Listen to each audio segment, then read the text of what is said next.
ఎడారిలో సెలయేర్లు జూన్ 11.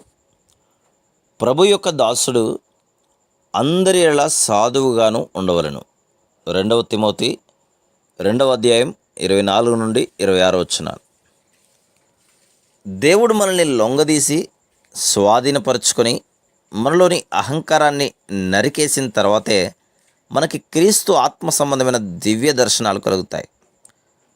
అప్పుడు మనం ఇంతకుముందు ఎన్నడూ లేనంత సాధువులుగా మారి ఈ నరకప్రాయమైన లోకములో సాత్వికాన్ని వెదజల్లుతాం. ఆత్మ సంబంధమైన దీన మనసు తనంతట తానే మన మనసుల్లో నాటుకోదు.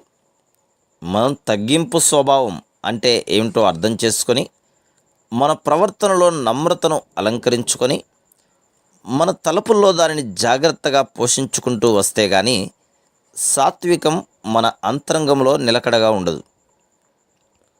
వినయపూరితమైన ప్రతి లక్షణాన్ని మొదట మనం గట్టిగా చేపట్టాలి. ఆ పైన ప్రార్థనాపూర్వకంగా దాన్ని అలవాటు చేసుకోవడానికి పట్టుదల కలిగి ఉండాలి. ఇలాంటి నమ్రత అలవడానికి దారితీసే శ్రమలను చాలామంది ఇష్టపడరు.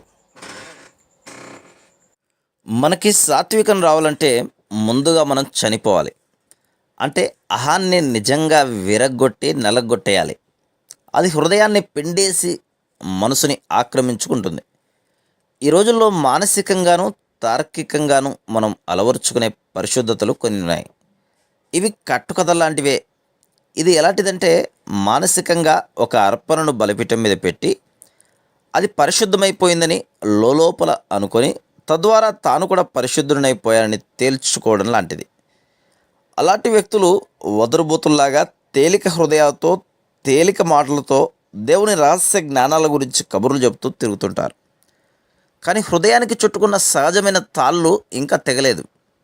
ఆదాము స్వభావం ఇంకా చూర్ణం కాలేదు. మనసులో గెత్సెమనే మూలుగులు ప్రతిధ్వనించలేదు. కలువరిలోని నిజమైన మరణపు చిహ్నాలు ముద్రించబడలేదు.